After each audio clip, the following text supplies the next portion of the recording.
অভিযান আমাদের অব্যাহত থাকার কারণে দেখা গিয়েছে যে আপনাদের বেড়াবাসী যারা আছেন তারাই আমাকে অনেক সময় তথ্য দেন।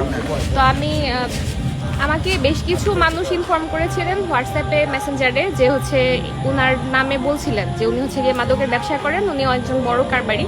তো এর ভিত্তিতে আমি মাদকদ্রব্য নিয়ন্ত্রণ অধিদপ্তর পাবনা এবং হচ্ছে গিয়ে পুলিশের আমিনপুর থানা পুলিশকে ইনফর্ম করি। তো এটার ভিত্তিতে ওনারাও বেশ কয়েকদিন ধরে চেষ্টা করছিলেন ধরার জন্য, আরও কয়েকদিন চেষ্টা করেছেন কিন্তু ধরতে পারেননি। তো আজকে ওনাকে তার বাসার সামনে অসম্পূর্ণ অবস্থায় পাওয়া যাওয়ার পরে ওনার আমাদের যখন সন্দেহ হয় যে উনি মাদক সেবনরত অবস্থায় আছেন, তো তখন আমরা তার বাসাতে একটু তল্লাশি করি। সেখানে আপনারাও তো উপস্থিত ছিলেন, আপনারা দেখলেন যে ইয়াবা পরিবহনের জন্য ব্যবহৃত কিছু প্যাকেট ছিল, তার মধ্যেও ইয়াবা কিছু ছিল এবং আপনারা দেখেছেন যে আলামত সব কিছুই বলছে যে ওনার বাসায় হচ্ছে উনি ইয়াবার ব্যবসা করেন। তো উনি নিজেও আমার কাছে রেকর্ডিং আছে, উনি স্বীকার করেছেন যে উনি 2-3 মাসের কথা স্বীকার করেছেন যে 2-3 মাসে ইয়াবার ব্যবসা করেছেন, কিন্তু আলামত আজকে বাসায় ফ্রেশ ছিল।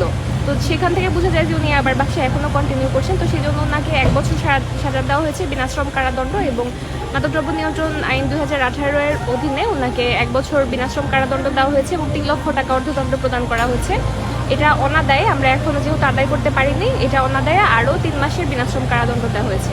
আমরা দীর্ঘদিন ধরে পত্র এলাকায় সবাই অবগত রয়েছি যে আমাদের এলাকায় একজন কুখ্যাত মাদক ব্যবসায়ী রয়েছেন, যে প্রশাসনকে ম্যানেজ করে বিভিন্নভাবে প্রশাসনকে ব্যবহার করে বা নাম ভাঙিয়ে, নেতাকর্মীদের নাম ভাঙিয়ে সে দিব্যি এই মাদক ব্যবসা পরিচালনা করছেন।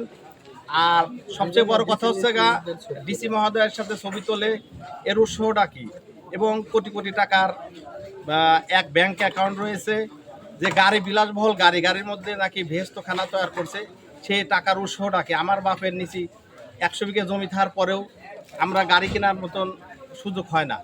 আর এরা কীভাবে এত বড় বিলাসবহুল গাড়ি, এই কক্সবাজার, এই রেডিসন, এত ভিআইপি হোটেল বা রেস্টুরেন্টে খাবার, কীভাবে টাকার উৎসটাকে জনগণ জানতে চায়। আরও 5 তারিখের পরে এত কিছু থাকার পরেও বাড়িতে বিল্ডিং ওঠে না, কিন্তু তারা কিভাবে 2-3 তলা বাড়ির মালিক হয়, এটা আমাদের বোধগম্য নয়। আমরা চাই একজন সচেতন মানুষ হিসাবে, এদেশের সচেতন নাগরিক হিসাবে মাদক মুক্ত চাই। তাতে মাদকের সাথে যদি আমার বাপ ভাই যেই জড়িত থাক, যদি মাদক সেবনকারী হয়, আমরা তাকে অবশ্যই খারাপ পথ থেকে ফেরত নিয়ে আসবো।